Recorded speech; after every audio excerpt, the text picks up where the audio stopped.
It's time for all your binge-worthy pop culture news. Welcome to Up and Adam. Hey, guys. Welcome back and happy Tuesday.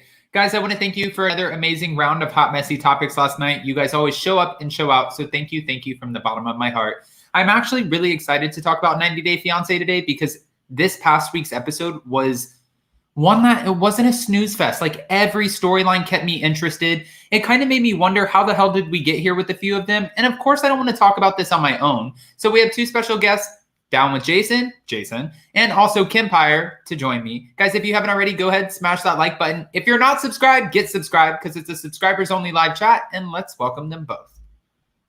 Hey. Hey, good morning. Hi. Oh, this week's episode. So good. It was good. It was really good. And Jason, you always are like, when we go to watch 90 Day, you guys have no idea. I have to get Jason like a bottle of wine, some ice cream, and then I also have to listen to him bitch about it for like 40 minutes into it and say, really? We have another 40 minutes left? And I'm like, oh my God. When you get to that 45-minute mark and it's like, okay, this is pretty good. And then you pause it and realize there's still 45 minutes left. I'm just like, really? Yeah. Consider shortening it. They might want to consider shortening it. An hour, good. But 2 hours? Especially when it's not really that many couples. We don't need that much. Like Ginny and Sumit, we got a little bit of extra time with them. We didn't need to see them play Holly. I did, because I love that celebration in India. I was actually in India. The last time I was in India, it was during that time. But it's better to see it when it's a lot of people doing it because it's like a situation. But it reminds me of Songkran in Thailand, the New Year. I was just thinking that. Jason and I, okay, so funny story. Jason and I just went to go to the mall in Thailand, and all of a sudden we're walking down the street and we have these people in a truck full of like these massive water tanks, and they're squirting us and slamming water balloons into our back. And I'm like, what the? And before you know it, we walk out of the mall, we're like soaking wet, and you see everyone is hitting each other with water. And I'm like, what is this? And we had to ask water and some kind of powder. It's not like baby powder, but it's some kind of like talc or I don't know, some kind of powder. And you're just covered in. I mean, I think it would be more fun if you had colors because we definitely didn't have any color. Yeah, no. It would be more fun if you knew what was happening. I would have been like, oh my God, I'm being attacked. Yeah, no, it's almost like if I just took like a pillowcase full of flour and water wouldn't seep through it, and I just filled it up with water and got it in this kind of gooky material and then just like slammed you in the back with it. And it's like, hey, happy Songkran. So like, no. Kempire, I would imagine that Holly in India is a little different than that. Yes. It's a little different. It's a little different, but it's really beautiful. So, I mean, I love the fact that we get introduced to it in the show, but it's very different. It's not what you see with Jenny and Sumit. It's more colorful, but it's definitely, you are finding powder and color in places you probably shouldn't. Well, okay. Since we're talking about Jenny and Sumit, I do want to start with them first. But before we do, guys, I want to ask you in the chat. We already have 100 in the room. Hey, I want to ask you guys in the chat, what would you rate this episode 1 to 10, 10 being the highest, the best rated episode? And Kempire, you were really excited about this episode, so I'm going to start with you. I have to, it's hard for me to give anything a 10, but it was definitely because of what happened between Jenny and Sumit's family, it has to be definitely a 9, just because of that. Okay. Well, I mean, come on. The mom is still like, I'm just hoping now because the astrologer told me that I have to back off, so maybe he'll just break up with her on his own. I'm like, this is not, I don't know if we're getting anywhere or if she's like backing off the front lines. But Jason, what would you give it? I'll have to give it like an 8.5 for sure. I really enjoyed the episode. I did love some kind of resolution between Jenny and Sumit's mom, but we're stuck in the same place, it seems, with both of them. But I'll get to that, my opinion on that when we get there. Okay. Well, let's start off with them really quick. I want to see what you guys are rating it. Alabama Camper said, I think the mother has some kind of motive, LOL. Caroline Bird said 8. Okay. Christine said 8. Celia Lex said 1. It's a 9 for me. Patricia said 7.5. Okay. Ebony Dick said, I made it. Hey, welcome. Ooh, 6, 6, 7, 8, 6, 7.5, 7. I'm feeling like we're leaning more towards like an average 7.5 here. Yeah. We'll stick with the 7.5. All right. So I'm going to start with the first couple, and that would be Ginny and Sumit. I was curious what was going to happen with this couple. And we see where Sumit's parents, they want to have a conversation with Ginny without Sumit there. And when they do, I was kind of worried about it. And I'm like, what could they possibly have to say to this woman? Well, before we get there, they ended up inviting the astrologer over. And I can see, it didn't surprise me. I saw a lot of comments where they're like, wait a minute, in the Indian culture, like if an astrologer says something, you're going to just like live your whole life by this. But even the closest thing I can say is our experience in Thailand. Our friend who was Thai, she would go to the Buddhist temple, and whatever they would tell her, that is what she lived by. So if they told her you need to work less, she would work less. If they told her you need, like whatever it was, if they told her to put a paper bag on your feet and walk around through the streets, she would have done it. So I wasn't totally as shocked as a few other people on Twitter. But were you when it came to the astrologer? Definitely not. Well, because I've been to India, and Indian astrology is very different than the astrology that we have come to know and love. It's actually very fascinating, but they're a very spiritual country. So it's no surprise to me that they're very into their astrology and what it means for their lives. And the astrologer read the mom for filth, and I was not ready. I was not ready. I was excited though. Oh my gosh. Speaking of which, where was it? I think it was Alabama camper. Don't trust the mom. I believe her name is Sadhna, but yes, he did. He told her pretty much, he said, you're a selfish mother. He's sitting down. He was saying, this is not your marriage. Focus on your marriage. You are selfish. And I'm thinking in my head, you're going to let him talk to your wife like that? And the father's like, I've had the same astrologer for many, many, many years. So yeah, go ahead. It's kind of like his wife too. Go ahead. If you want to tell her to shut the hell up, tell her to shut the hell up. And I'm thinking in my head, that would never fly in my family. You invite a psychic or an astrologer in my house, my parents' house, and you talk to my stepmom like that, my dad's going to grab you up by the shirt and rip you out of the house. This was crazy to me. But they view and respect him in a different way, as opposed to your father. You know, the way that we view psychics generally here in America, they view it very differently. He's a spiritual advisor. Right. Yeah, it's not like we're just opening the paper and like looking up our little paragraph of the day. It's a more spiritual thing, like you said over there. I mean, I love the religion and everything that they have over there. I love their customs. I think it's beautiful. Yeah, I really do. I agree with that. Well, Sumit asked Ginny to prepare some, let's call it tea, and bring it to the table and have this conversation with the astrologer. And when we have this conversation, I do feel like we're getting somewhere. It is kind of funny when we see Ginny go in the confessionals and she's like, I have no clue what they're saying. All she knows is that Sumit's mom is crying. Sumit's mom is getting reamed over here. And later on, she wants to have a conversation. This is the conversation I was talking about, one-on-one with Ginny. Except it's not one-on-one because the dad has to be there to translate. And in this conversation, she agrees to back off. She says, listen, I know you're good-natured. We love you. Almost an I'm sorry, but not really I'm sorry. And we're going to back off because the astrologer says that fate is written in the stars. So Ginny's all excited, but she does jump the gun by saying, so wait a minute, we have your blessing to get married? And she's like, bitch, what? I didn't say that. she's like, what? I didn't. She looks at the dad, and Ginny's like sitting there like, do we? She's like, it'll take time. And then we get the shady ass confessionals where she's like, well, hopefully the astrologer says if we tamper, it's not going to do anything except push Sumit away. So we don't want to tamper. We just want him to leave her on his own. I'm like, okay, I don't feel like that's really getting anywhere. I mean, they did get somewhere because now there is no hostility amongst them. You know what I mean? She may not give them the blessing.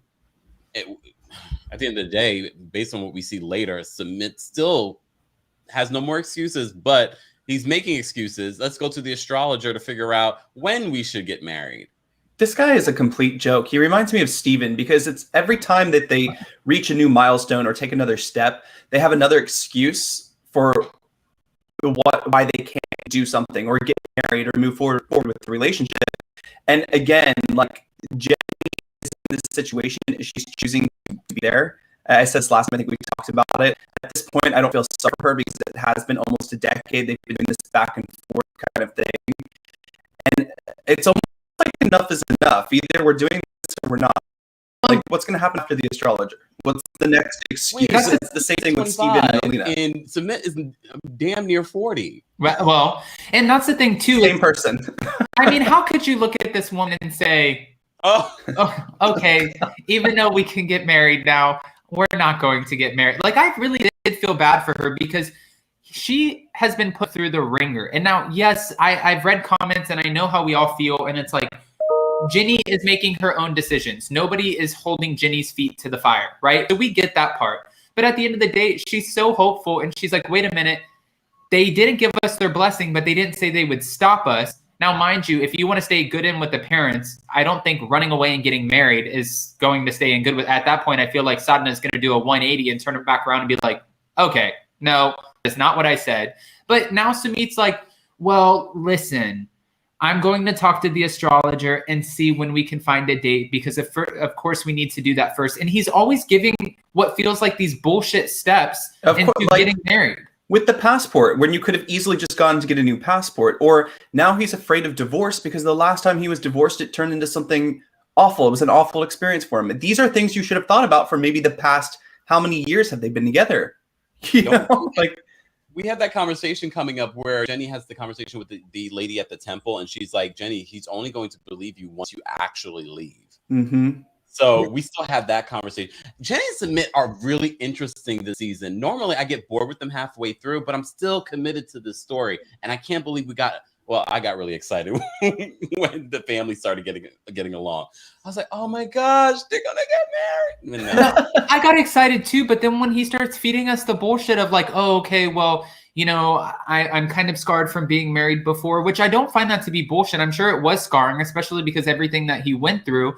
But you've been making it seem like to Jenny, okay, when we are allowed, we will get married. Trust me, I will do whatever I can to keep you in India. But he keeps stringing her along. And at this point, she's like, no, there's no more excuses. Let's go get married tomorrow. He's like, well, not tomorrow. She's like, okay, the next day.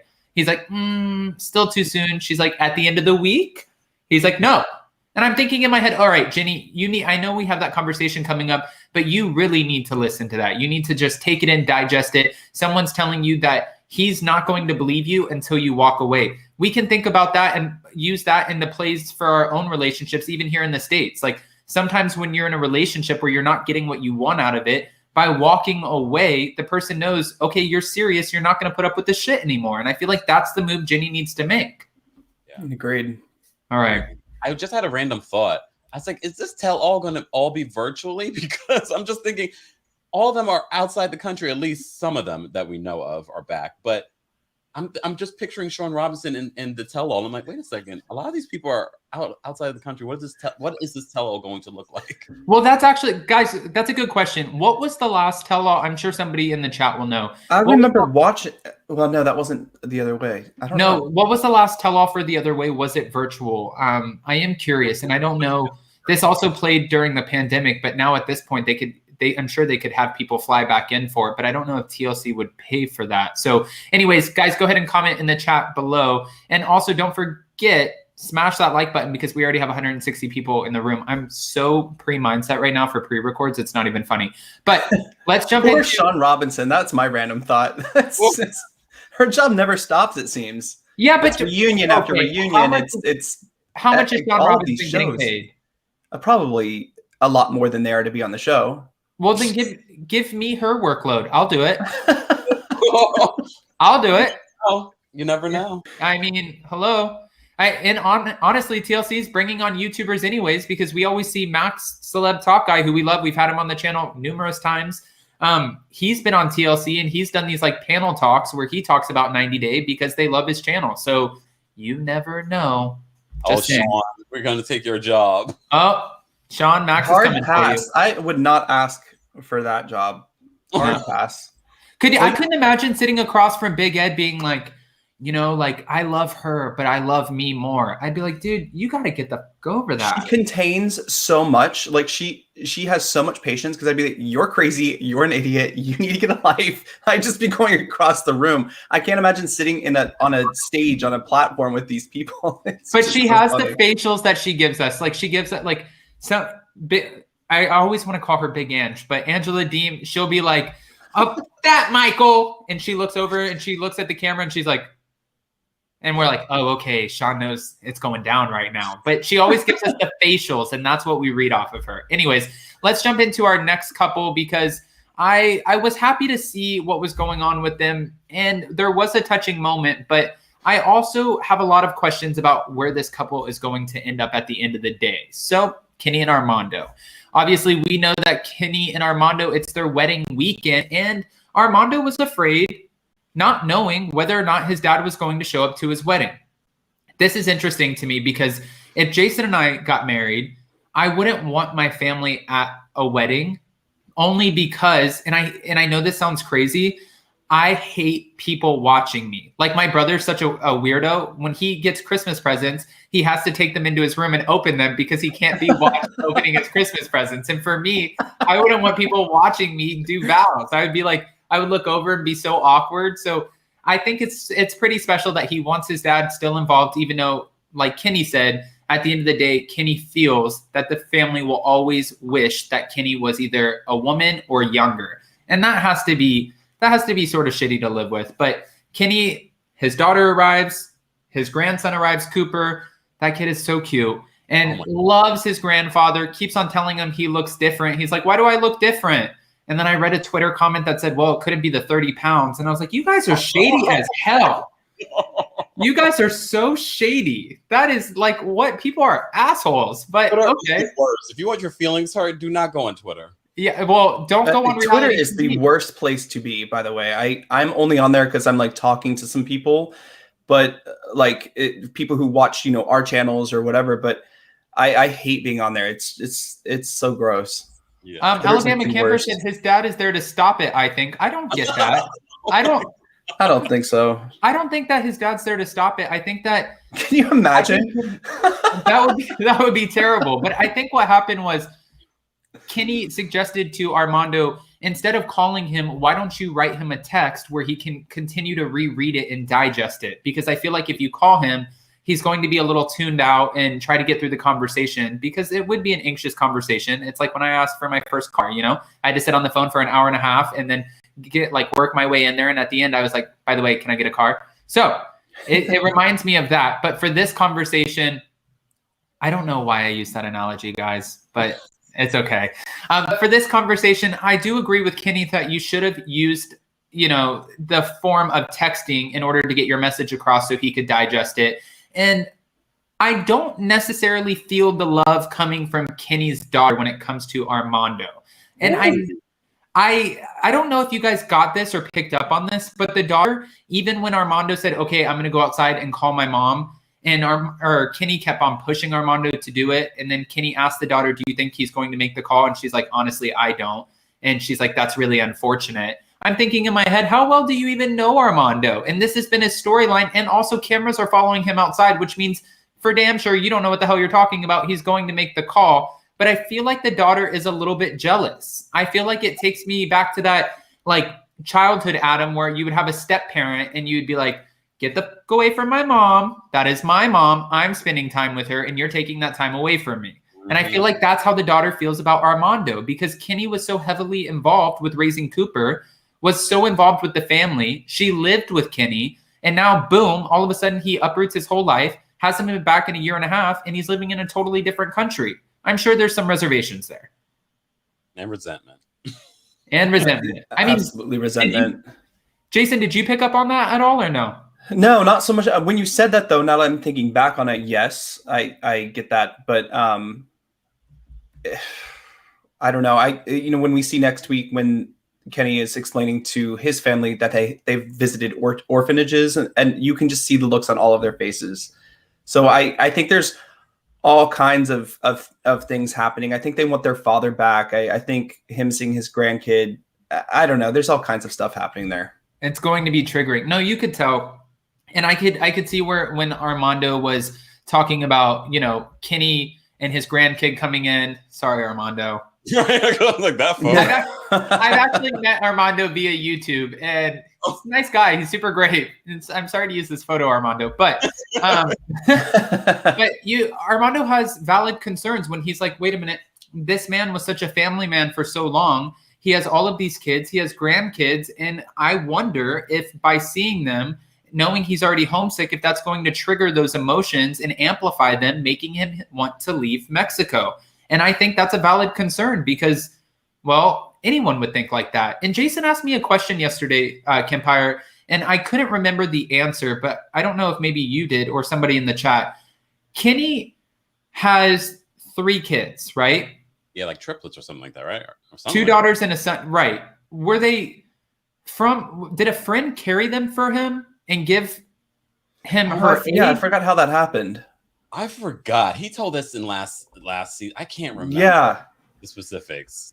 Yeah, I don't think surrogacy. I don't know if surrogacy was a thing 25 years ago. Yeah. And if it was, it had to have been such an expensive ass process. Like I'm sure. I mean, it's even now. If Jason and I wanted to go get a surrogate, we're looking at over $100,000. Oh. So, yeah, it's a lot of money. That's why I agree not with looking Jason. At that, but yeah, we're not. Yeah. By the way, no. Are you guys having a baby? No. We have 4 animals who drive me nuts. I can't imagine. Actually, child. Jason said Although to me the other I do love kids. Jason loves kids. Let me tell you guys a story. The other day, we were at my aunt and uncle's house, and Pops was there. And Pops and I are sitting there talking. By the way, 200 in the room, guys. Smash that like button. Pops and I are sitting there talking, and one of my aunt and uncle's friends had their 8-year-old kid over. Well, this kid was a little bratty, and she kept coming up to me, slamming her Uno thing into my side, and she's like, "Play with me." And I was like, "I don't want to play right now." And she's like, "Play with me." And then Pop said, "We're having a conversation. Why don't you go play with your brother?" "I don't want to play with him. Play with me." I was like, "Listen, I don't like kids, and I'm so sorry. Eventually you will be 18, and I would love to have a conversation with you. Maybe we'll go to happy hour. I don't know. Get a fake ID. Whatever you want to do. But as of right now, I don't want to play with you. So if you want to play, go play with Jason. Love you. I don't know you. I'm sorry." That's why I don't need kids. Okay. And Jason's over here like, "You guys want to go to the water park? Let's go outside. You want to go walk? You want me to teach you how to ride a bike?" I love kids, but I love to give them back. So, if I have nephews and nieces, it's so fun. Like in 2 weeks, we go for Thanksgiving and spend time with Adam's family. I love to play with my nieces and nephews, but then I love to leave them. Yes. It's funny when I was watching this on TikTok last night. I was seeing those scenes with Cooper. I was like, "Oh, makes me want to have a little boy." But then I'm like, yeah, I don't know about the realistic. And a lot of the people in the chat were like, "No, Kempire, then you won't be able to give us daily content." I said, "You know what? You guys are very selfish." Jason said that to me too. He create his own channel, get an extra stream of income. Just make him. They watch kids build blocks now on YouTube. That's true. That's true. Play. We're gonna film you play for an hour. Yep, they do. That's that Ryan's World. That kid makes like $20 million a year, and he's like Insane. 9 years old. And he's featured on Nickelodeon. That is some real shit. But I have a friend who plays with toys, like has like a green screen and everything, and like plays with the toys and makes stories because he's a storyteller. Or he was a writer, and he just like sits there and does that. That is his job. He makes like almost $1 million a year just playing with toys on his screen. And he doesn't have to put out as much content as us because he puts out a story a day. He's like, "Hey, this T-Rex is going to eat this pterodactyl." Rawr! And it's like, how the fuck are you getting paid for that? But I know Kempire's thinking, he's like, should I try? Kempire's going to branch off, and all of a sudden we're going to see like an LLC for Kempire Children or Kempire Play or something like that. Kempire Storytime. We'll see something. But Danielle said his best friend birthed them. Okay. All right. So it's the best friend. Today. All right. Well, getting back to Kenny and Armando, we know that it is the day before the wedding and the family is on the way. They will be staying in the condo underneath Kenny and Armando. From what we know, Kenny is not getting his sunset wedding, even though I still find that incredibly selfish, only because how the hell do you have an 8-hour after party reception? Is that what it is? It's called the reception, right? Yeah. Okay. So did you, because Kempire, we haven't talked to you since this, when they sat down with the wedding planners and they're talking about the reception, and then the two guys are immediately agreeing with Armando and they're like, "Haha, Kenny, you don't know Mexico. Usually the cocktail hour is like 6 hours." And you're like, "What?" And then he's like, "The reception usually goes into like 2-3 o'clock in the morning." Okay, so then why can't we just push it back? That made no sense. There was no compromise. I think that here's the thing, and maybe I've been watching reality TV for too long, is that I'm always looking at, here's a producer moment. Even the situation with the father, I think the father was always coming, but this was a producing moment. I think the whole conflict between Armando and Kenny was a producer's moment, because they could do anything they want. They could start the party early and do the vows in between. They could do whatever they want. There really is no conflict. They're creating conflict, which I can appreciate because we never really see conflict between Armando and Kenny. And I'd rather see them argue than have them make me cry. Right. Well, I agree. And I always love little Hannah. Krista Marie, you're probably my spirit animal because this would be the same thing I would write. I have an amazing stepson who's 22 and he's like on his own and we couldn't be happier, but thank God it's over. Yes. I think that's probably what my step-parents said about me. Same thing. All right. So with Kenny and Armando, we will be seeing them get married soon. We're excited for that. And of course, we know they have been seen in Tampa at this point. So it makes me wonder, will they be featured on Happily Ever After, but back in the States? I do question. Do you think we could see that? Yes.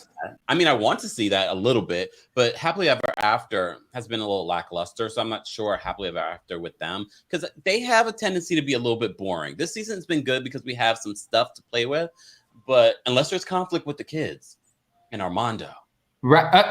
You just got yourself so excited by even talking about that. See?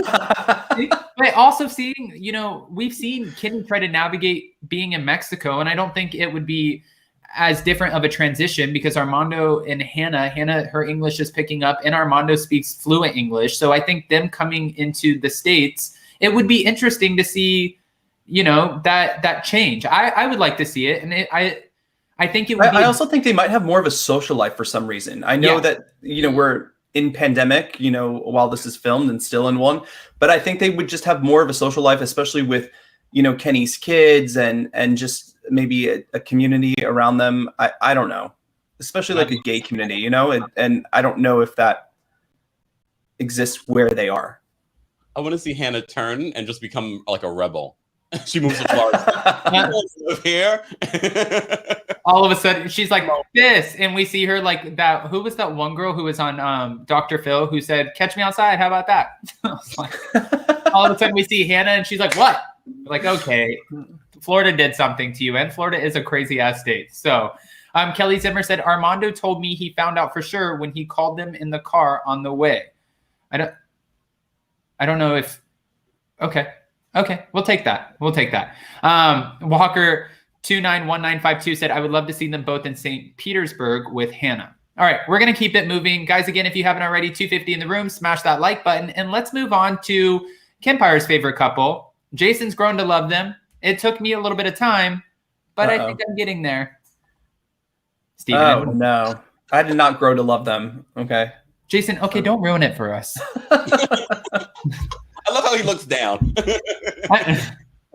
All right, Steven and Alina. Okay, this couple. This is an interesting one. So 2 weeks have passed since Steven's proposal, and Alina is happy with her relationship with Steven. However, we saw the episode, and if you didn't, she's worried about the process, the marriage process, that it will take longer than they have left on their Turkey visa. If they don't start the marriage process soon, they will run out of time on their visa, and they will have to separate.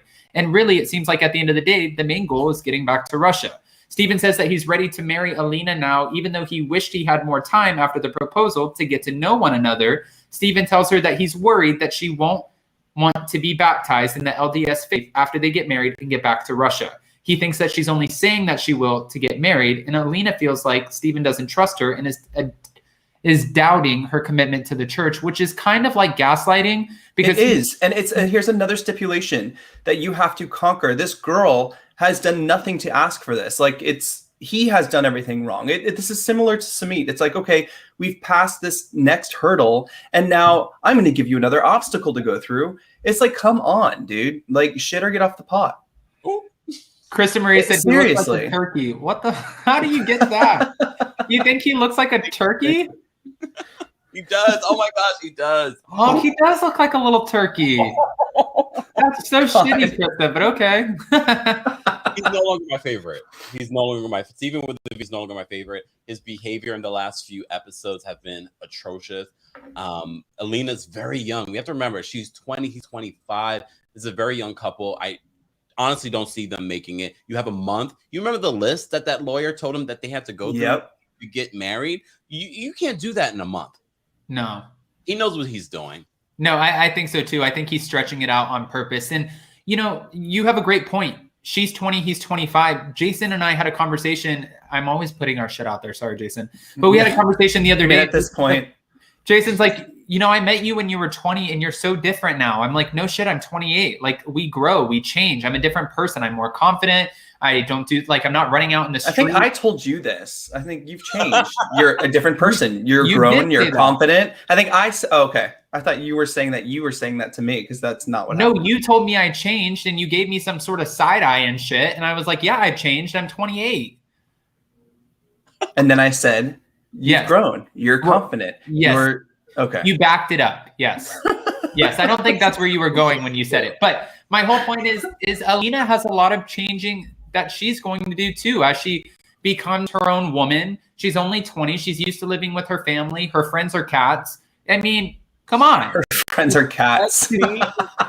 That scene, I was like, did we literally just have an entire scene of her feeding cats? Yes, this is Cucumber. This is Mr. Cow. Oh, sometimes that happens when they get near each other, Cucumber and Mr. Cow or whatever. I was like, what the hell is going on? Jason was like, it's a ginger cat. Why are we calling it a cucumber? I was like, I don't know. In Japan, and I think there's like one or two here, but in Japan, they have these cafes, these cat cafes you can go to relax you, and you can like sip on tea and coffee and play with the cats. Like, I just feel like this poor girl, there's no even cat cafe. She has to like go to the streets to find these cats to like have an enjoyable social experience. And I feel so bad for her. She needs to go home. I would not be petting cats in the street. No. Well, it did look very clean, but still. Yeah, no. I mean, I'm allergic to cats, so as soon as I pet them, my face blows up like a balloon. So that's not happening for me. But, for Steven and Alina, a lot of people have wondered about this couple because we heard that Steven was on a double date with, I think it was Chantel and Pedro, which is so random. How the hell does that happen? Because it's like when we see someone from Southern Charm hanging out with somebody from Vanderpump Rules. Like, they go to the same like network shit, and then they meet each other, and they're like, "Hey, let's go out, ma." So, or like when Mr. Ed is like going or whatever, Big Ed, whatever his name is. Goes I thought you called him Mr. Head. I was like, no, Mr. Ed or Big Ed. Okay. Mary Levin said, Alina likes being on camera. She has to be. Okay. And then C Fancy Now said, ew, Chantel and Pedro. Okay. Let's find Alina another American man. I mean, I don't know if she's necessarily looking for an American man. I think that she just ended up falling for Steven. I don't know if that's like on the top of her list. I look at Alina as one of these women who we've seen on the show before. Like, oh, you think that I just want a K-1 visa to come to America because America's so great? Like, my country's not great too? Like, I feel like if Alina wanted an American man, it would probably be because she wants to get to America, and she's not trying to get to America. She's trying to live in Russia. So, family. And we also know that she was just spotted in Greece by herself on a vacation where there were photos of her. So it makes you wonder, are Steven and Alina still together? Let's go ahead and guess really quick, unless you guys know something I don't. I don't think they're still together. That's my gut instinct. But Kempire, what are your thoughts? I definitely don't think they're still together. As I said before, they're so young. Based on what we're seeing on the show, we're seeing all the signs. I think I don't think she's trying to get to the United States. I think she honestly is just a young girl that's in love, and she thinks that getting married is this magical thing, and it can be, but there's also a lot of things that you got to deal with in that regard to getting married. So I think she's just young and dumb. Yeah. I mean, getting married isn't all that. I just want to do it for my tax breaks, but I think don't ever give me shit on that again now, Kempire, because you just heard that from him. I mean, let's go. It's been too long. I don't think they're together too. They are young. They both have a full life to like live and explore. She needs to find a real man. Well, and like real quick, because we don't need to spend too much time on them, but before we move on, the hypocrisy, just like how, like when he's like, well, how do I know that you're going to want to get baptized and this and that? And I'm thinking in my head, I'm like, you just revealed that you have kissed over 100 women. Yeah, and how do we know that you've deleted your social media and you don't have hidden accounts that you're talking to other people on? How do we know that you're going to stand by what you say just because you hold the priesthood in this religion and you think you're better than the woman you're going to marry? It's total hypocrisy. And Adam, you said it best. He's completely gaslighting her. Yeah, and not only that, you admit to hooking up. Like more than kissing, touching, whatever you want to call it, not going all the way with over a dozen or 2 dozen women, and then you hooked up with 4 or 5 you can't remember. Like, this is the biggest hypocrite, and this is the shit that, like, I personally, when I have certain things shoved in my face, this is why sometimes I don't have the best response, because I'm like, wait a minute, I know that you're giving me this whole act, but how do you really live your life? And I think this is a great way of seeing someone who he's continuously saying, I am not going to leave the church. I need someone who respects my faith in the church, which, okay, we understand that. But then how are you holding her to this high regard, but you're over here admitting that you don't even respect the church based off of your actions? He's a hypocrite. Hypocrite. He's been baptized, so he can repent. He holds the priesthood in the church. There's so many things that he uses to justify his actions, and I feel like, Jason, you were probably one of those members of the church. Like, in the Mormon church, you're not supposed to have soda or coffee. And like, my mom used to say that she would go to church and sometimes she would have her flask in the back. Like, I feel like Jason was probably in the back with like a thing saying, oh, this is my water. But really, he's like sipping the coffee like, oh, yeah, you guys don't know, but I'm doing something bad. Like, no, I mean, I grew up, we didn't grow up like that with the whole caffeine. Like, my grandmother drank tea. We were allowed to have soda and like things like that. But you're not supposed to, because you're supposed to treat your body like a temple and treat it well. So, you know, no bad things should go in it. But I mean, my dad used to teach Sunday school, and we broke fast with a box of donuts, and all the kids like loved Brother Barrett's class, because that's what we would do, is have donuts on Fast Sunday, until he got in trouble for doing that. okay. All right. So let's move it back over. Both your parents. I love it. We love Bob. We love Bob. Bob. And Jen. Actually, Jason's mom's coming into town, so we will see her next week. Maybe I'll bring her on for 90 Day, and she can school us on the Mormon. She would look at me and she'd be like, you don't know shit that you're talking about. I'd be like, sorry. Yeah, Jen. but she loves to preach it, but she does the same shit. So it's... Don't throw your mom under the bus. Jason, she's still Mormon? She is, and not very active, but yes. And my dad was... Huh? What level is she? Is she Elisa Barlow? Do I have the picture? Is she Elisa Barlow? Yes, she is Elisa Barlow. That's exactly what she is. What do they call them? Jack Mormons? Look, I have the picture. So she's terrestrial. No, she would be celestial. Okay, celestial. Okay. Oh. I think. Wow. Okay. All right. Yeah, and Jason's brother is also still a practicing Mormon. So Really? Yep. That's a whole long other conversation. Yeah, that is a different conversation. But okay, let's keep it moving. I want to go on to our next couple. We'll have to talk about that later.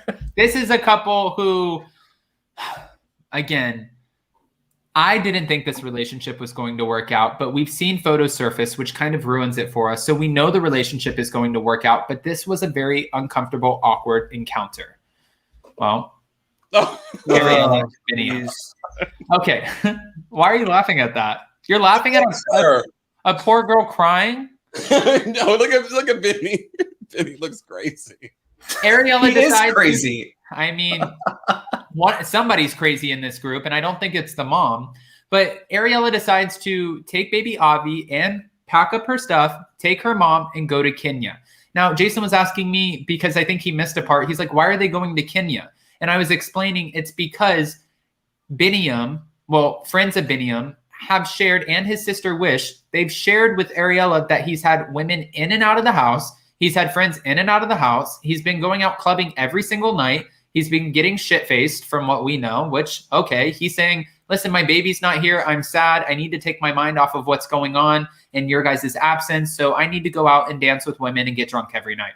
Okay, we hear you. We hear you, Biniyam. But when he shows up to Kenya, Ariela was so cold. She opened the door. She didn't hug him. He looked like he was a little either tired, hungover, or maybe he even hit some nice, little pipe. I don't know. I'm going to say I don't like either of them. However, I didn't like the way she brought Leandro in and kind of threw that in his face. I think they were probably having relationship issues already. And that was her way of maybe trying to make him jealous. However, at the same time, her plan was to come back and he's packing up the kids' stuff and putting it away and having people over and saying it's a studio where they work. And then when Ariela wants to talk about it, he's like, I don't want to talk about it. I'm here just to have my family back. So what, are we just supposed to erase the past 2 months? You can't be apart. Like if Adam goes away for a week or whatever, we talk every day. It's communication. I'm not understanding it very much. I don't think very highly of Ariela, but I don't think highly of Biniyam at all. Like at all. By the way, Julia just said, why shouldn't he club? I think it's like anything with drinking, eating fast food, whatever. I think if you do things in moderation, like had he have been going out to the club maybe on a Saturday night with his friends, that would have been a different story. But I think it's the not answering your phone. All of a sudden it's on silent. Okay, well, I get mad at you, so I don't want you to be able to find me. Going out to the club every night, lying about it, then having his family tell. I mean, like one thing leads to another too. He has a history of cheating, cheating, and obviously he's been through this. Huh? What? He did not cheat. Yes, he did. He cheated on his ex. Remember, he thought that they were broken up. She thought another thing. That's the excuse Corey and Evelin used too. Kempire said, what relationship That's the excuse Corey and Evelin used. They thought we were whatever. He's been down this road before where a relationship, having a family, it doesn't work. So he's proving that point to Ariela, who has concerns. I have concerns for Ariela in a whole nother way, just as being herself.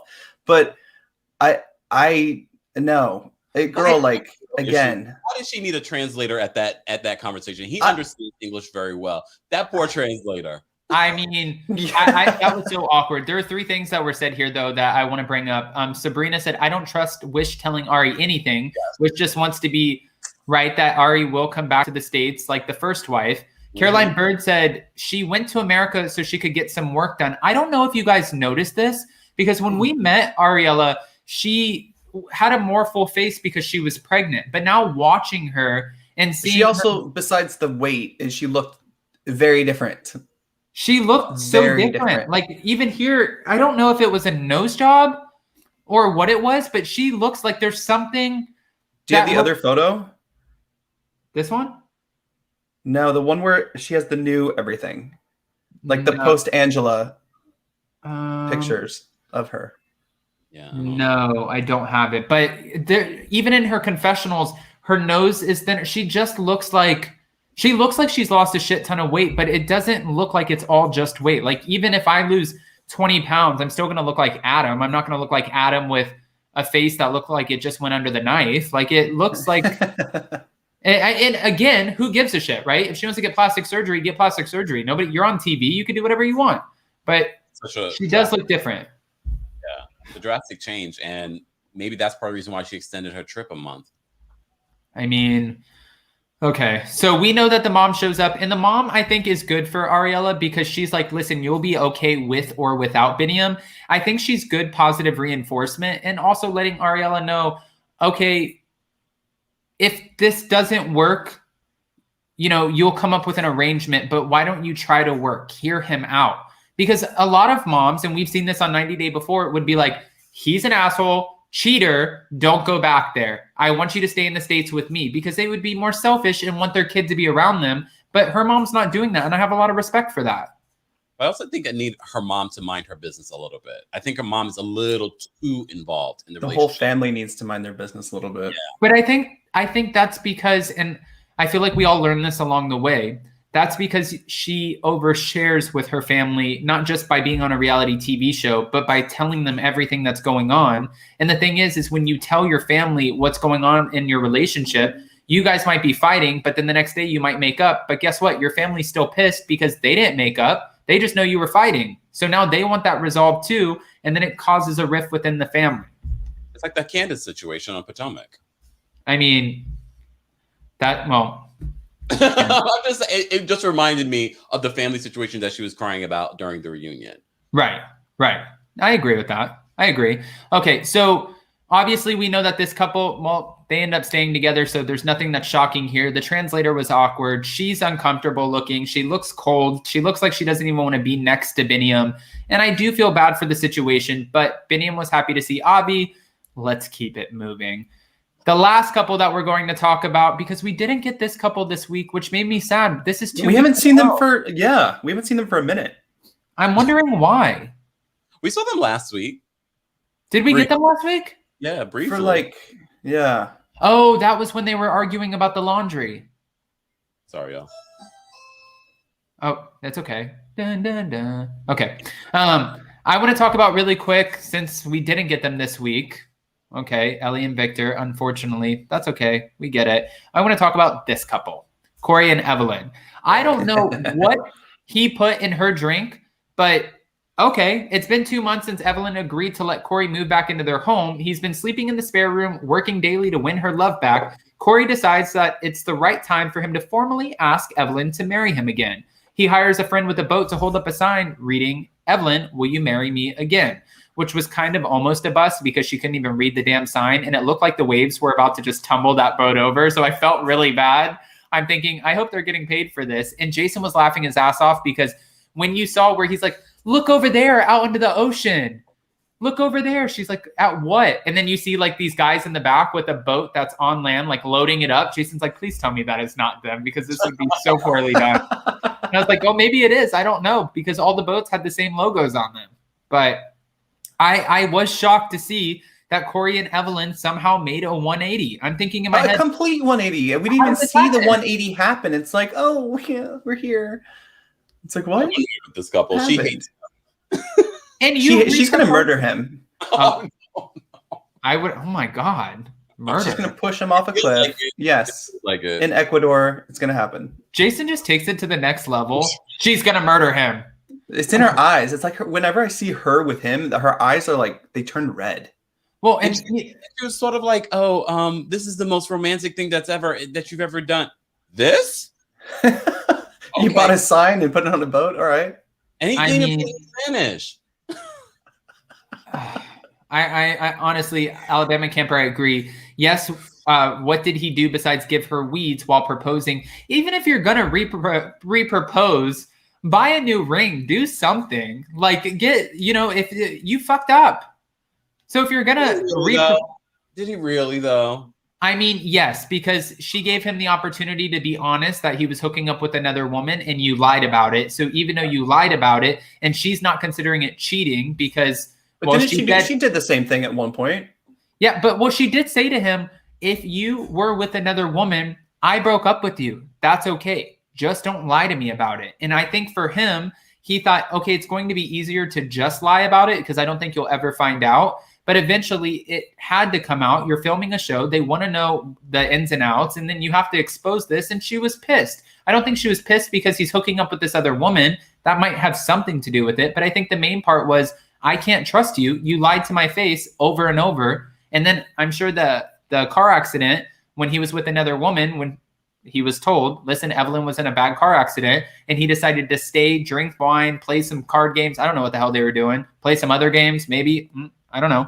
But when he decided to do that, she was like, I can't trust you, and you weren't there for me. That makes sense. Pay my rent. Oh, and pay my rent. And for therapy. And I don't mean to bag on, like, I'm not bagging on him for his physical appearance or anything, but the way he smiles at her and he's like, will you marry me, please? I'm like, this guy gives me the creeps. And Evelin, you give me like dictator vibes. And he gives me like, please give me I'll make you a hamburger. Yeah, I make you a hamburger. It's like, you love my hamburgers. So many people tell me that they fast forward through their scenes. So many people. I don't blame them. To be honest with you, when their scenes pop up for me, I go on Zillow and I look at houses. And Jason tells me to pay attention. Jason's like, why are you telling me to pay attention when you're not paying attention? I'm like, it's fucking Corey and Evelin. I'm looking at houses. I can hear what they're saying. It's all bullshit. They don't like each other. She's going to kill him. I get it. Why does Corey, he's been living in Ecuador for years at this point. He speaks like he just learned Spanish yesterday. Come on, you're in Ecuador for how many years? And you don't speak fluent Spanish?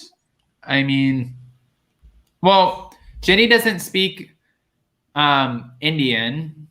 Well, what is the proper name? Hindi. Well, they have multiple languages, but she doesn't speak Hindi. But she understands some of it, though. Hindi. I wasn't trying to be disrespectful. I was trying to get the right name. Well, right. And then also Kenny's Spanish is not the best, even though he's trying, but I feel like this is one of those old sayings of trying to teach an old dog new tricks. No. And then that was not age shaming, by the way. I do want to answer this really quick because somebody just randomly asked, Linda Dishonest, Adam's baseball hats confuse me. Where can you buy hats without logos? It's this crazy thing called Amazon. So yeah, check it out. Great. It's taking over the world. No logo. Okay.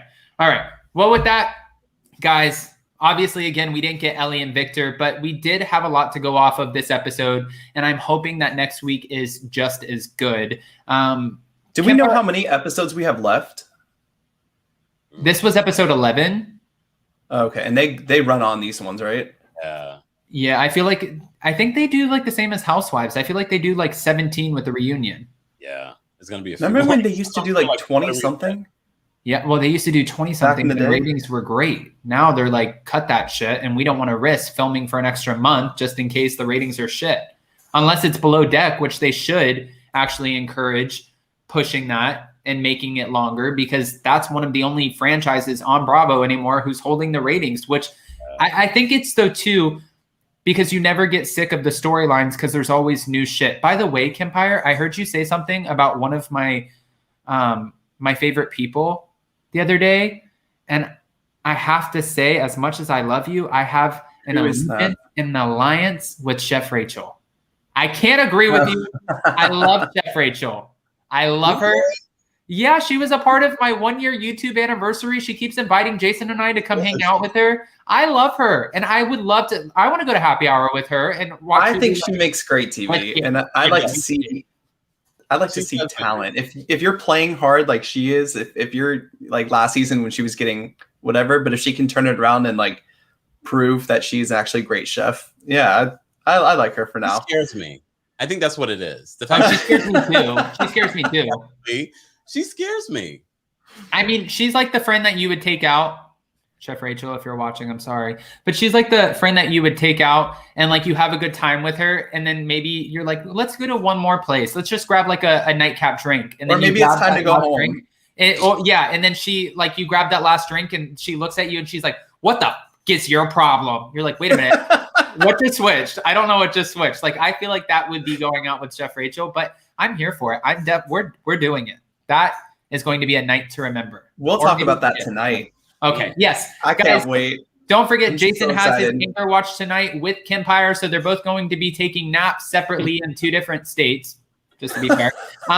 They will both be back tonight on Jason's channel, Down with Jason, at 11 p.m. Eastern Standard Time with Jason's good friend, C. Josh Go, who's a comedian, to talk about Below Deck. I'm so excited to watch that because Jason is he records out of our room, which means I can't go to bed until Anchor Watch is over. That is completely correct. I will be in the live chat. Kempire, before we go, can you let us know what you have coming up and where we can find you? I will be recapping 90 Day Fiance later today, but also a mashup of I Love a Mama's Boy. I don't know if you guys are watching that and the family. Oh my gosh.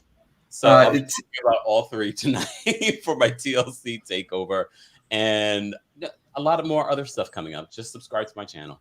Yeah, sometimes we just have to play it by ear too. We don't know what the hell is going to come out. It's just like you think like, oh, okay, I'm bouncing like Kempire now. Today's a Tuesday. It's going to be slow. And then all of a sudden at like 12 o'clock, 5 articles come out and like one person's getting robbed. The other person just got mugged. And you're like, what the f-? Okay. All right. Jason, where can we find you? You can find me at Down with Jason. That's it.